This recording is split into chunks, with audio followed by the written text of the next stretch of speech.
Hello student, welcome to my channel polity by Patil में आप सभी का स्वागत है। स्टूडेंट, हमारी जो क्लासेस चल रही है आर्टिकल से रिलेटेड क्लासेस चल रही है, जिसमें हमने लास्ट में 2 क्लासेस कवर करी, भाग 1 भाग 2 को कवर किया। आज भाग 3 है। ओके, भाग 3 को कवर करेंगे आज की क्लास में। ओके, तो स्टूडेंट आपसे एक रिक्वेस्ट है, आप चैनल को सब्सक्राइब करिए और शेयर करिए, कमेंट करिए, लाइक करिए और ज़रूर बताइए कि क्लासेस कैसा लग रही। स्टूडेंट, आज हम भाग 3 को कवर करेंगे, जिसमें हम पढ़ेंगे 12 से 18 तक के आर्टिकल को, जिसमें हम 12 से 18 तक के आर्टिकल को कवर करेंगे, किस टाइप से इनमें क्या बातें कही गई है। ओके, तो स्टूडेंट स्टार्ट करते हैं। आर्टिकल 12। आर्टिकल 12 क्या कहता है? आर्टिकल 12 राज्य की परिभाषा को व्यक्त करता है। इसमें कहा गया है कि राज्य में जितनी सरकारें हैं, केंद्र सरकार है, राज्य सरकार है और स्थानीय सरकार है, और केंद्र में संसद है और राज्य में विधायिका है, विधानसभा है और स्थानीय सरकार हमें दिखाई देती है। तो ये क्या राज्य की परिभाषा को व्यक्त करता है, आर्टिकल 12। ओके, वहीं पे फिर आर्टिकल 13 हम देखेंगे। आर्टिकल 13 क्या कहता है कि यह विधि की परिभाषा को व्यक्त करता है। आर्टिकल 13 विधि की परिभाषा को व्यक्त करता है। कहा गया है जब कोई संविधान लागू होता है, संविधान लागू हुआ उससे पहले से कोई अगर से विधि बनी, कोई कानून बना है, तो वह अगर से फंडामेंटल राइट का, मौलिक अधिकारों का अगर से उल्लंघन करता है, तो वह उस स्थान के लिए, उस समय के लिए वह शून्य घोषित कर दिया जाएगा। हाँ, अगर से नहीं करता है तो वह बना रहेगा। ओके, अगर से नहीं करता है तो वो बना रहता है। लेकिन यहाँ पे हमने पूर्व की बात करी, अब बाद की बात करते, जब अगर से संविधान लागू हुआ था, संविधान लागू हुआ, अगर उसके बाद में वह विधि बनी रहती है, मतलब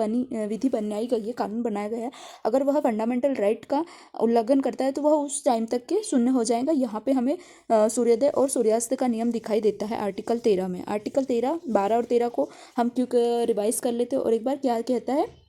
आर्टिकल 12 कहता है, आर्टिकल 12 राज्य की परिभाषा देता है, तो वहीं पर आर्टिकल 13 विधि की परिभाषा देता है। ओके, राज्य की परिभाषा में हमने राज्य सरकारें दिखाई देंगी और केंद्र सरकार दिखाई देगी, जिसमें देखो केंद्र सरकार कार्यपालिका का निर्माण करती है, कार्य बनाती है, फिर संसद में विधायिका पेश होती, विधायकों के माध्यम से यहाँ पे फिर कोई कानून बनता है। राज्य सरकार, कार्यपालिका, फिर विधानसभाएं है, विधायिका अपना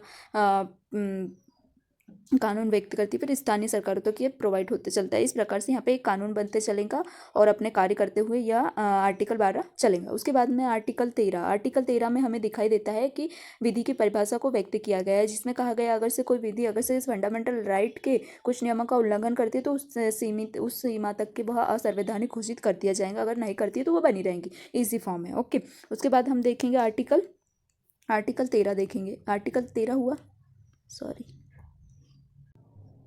ओके, हमने आर्टिकल 12 और 13 को कवर किया। उसके बाद में हम मूल अधिकारों की सूचियों के अंतर्गत हम देखेंगे कि आर्टिकल समानता के अधिकार के तहत हम आर्टिकल देखेंगे। 14 से 18 तक के आर्टिकल को कवर करेंगे। इसमें कौन कौन सी बातें कही गई है। ओके, मौलिक अधिकार को अंतर्गत आता है समानता का अधिकार। समानता के अधिकार को आज हम कवर करेंगे।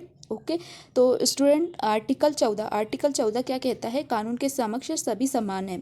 ओके, कानून के समक्ष सभी समान है। यहाँ पे अमीर गरीब की बात की गई है कि कानून है, कोई कानून है, अगर से किसी के लिए बन रहा है, किसी के लिए अगर कोई सजा का प्रावधान है, तो ये कानून ये नहीं देखता है कि यहाँ पे कौन अमीर और यहाँ कौन गरीब है, वह सभी को समान रूप से दर्शाता है। ओके, तो कहा गया है कि कानून के समक्ष सभी व्यक्ति समान है, आर्टिकल 14 कहता है। वहीं पे फिर आर्टिकल हमें दिखाई देगा।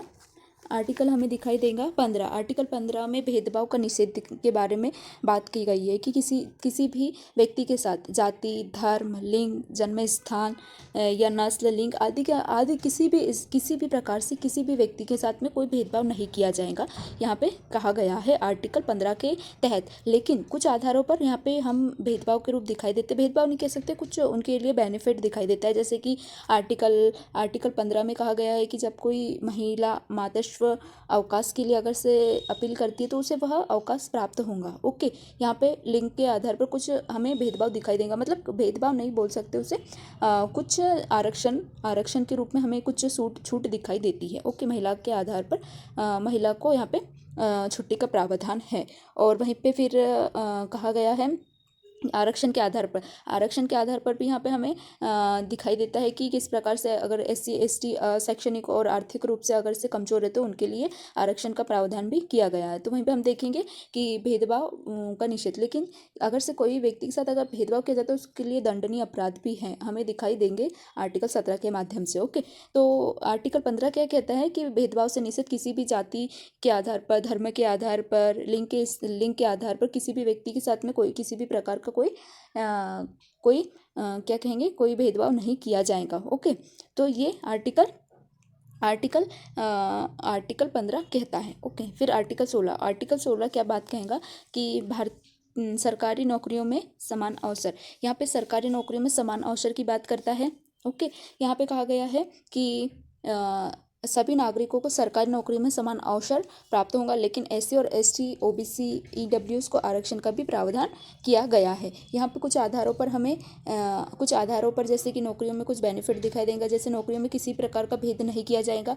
अगर से भेद किया जाता है उनके लिए भी कुछ प्रावधान दिए गए, जैसे धर्म, जाति, लिंग, वंश, क्रम, नस्ल, जन्म स्थान व निवास स्थान के आधार पर अगर से किसी के साथ भी नौकरियों में अगर भेद किया जाएगा तो यह